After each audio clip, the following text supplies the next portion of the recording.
Hi guys, look at the critics. Back to me.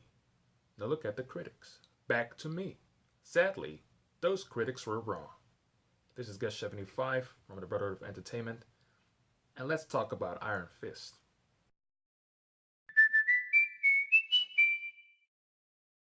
Now I'll save the whole critics drama and ethnicity, racist stuff for another video. That's gonna be in my spoilers discussion that I did with some friends. Right now I just want to give you a clean and concise cut, basically answering the question, should you watch Iron Fist or should you not?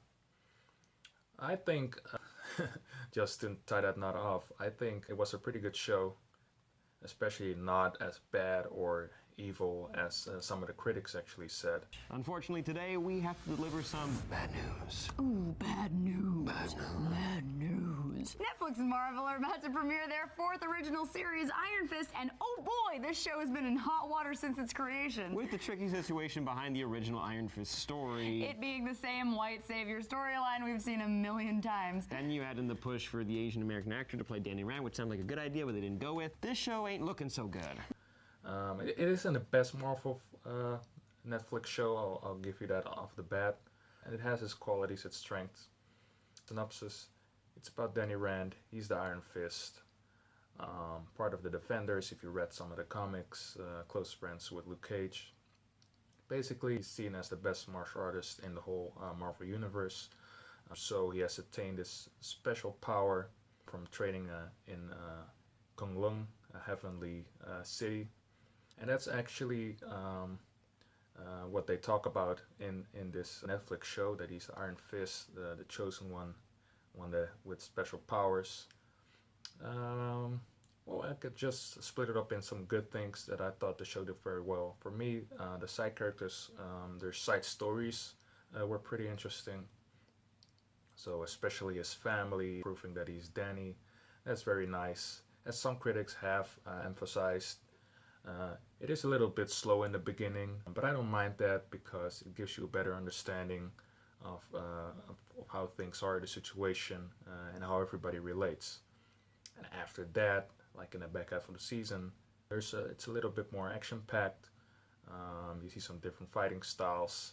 Fighting scenes aren't the best compared to Daredevil. I'd say they maybe be on par with something like Arrow, maybe a little bit better.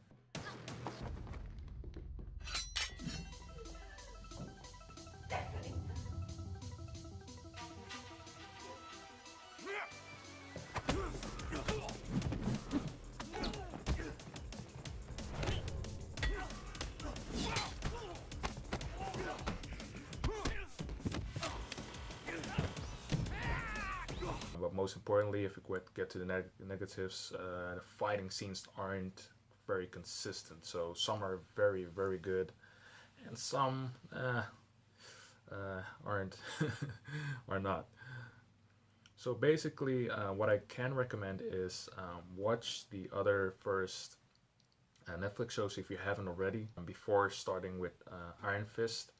I think everything makes much more sense if you follow those shows. You can watch it as a standalone, but I think you'll be a little bit put off maybe by the start of it and some of the characters, because a lot of the characters flow from different shows from Netflix. Some characters from Jessica Jones and from Daredevil.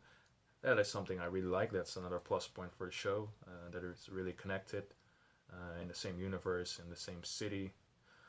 So that's pretty nice. All in all, would I recommend you watching this show?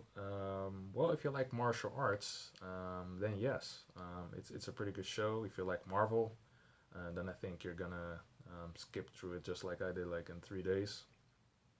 So yeah, that were my thoughts on the Marvel Netflix show, Iron Fist. It's the fourth show, so if I may. Already opened that path. There's gonna be a follow-up show in the summer called Defenders, and that's where all of those characters will converge and actually form the Defenders, a little bit like what they did with the Avengers movies, but this is on a smaller scale. So yeah, with all its mystic stuff and some interesting characters, I could recommend the show. If you want to know more about the show and you want to have a full in-depth analysis of every single detail, then stay tuned for a massive spoiler review I have coming up, where I discuss with some friends, where we discuss the show in full detail. So that's been it for the Brotherhood of Entertainment. This has been Guest 75, and I'll see you guys in the next video. Please subscribe if you haven't already, so you don't miss out on the next stuff I post. And give this video a thumbs up if you think it helped you maybe decide if you want to watch this show or not. I'll see you guys in the next video.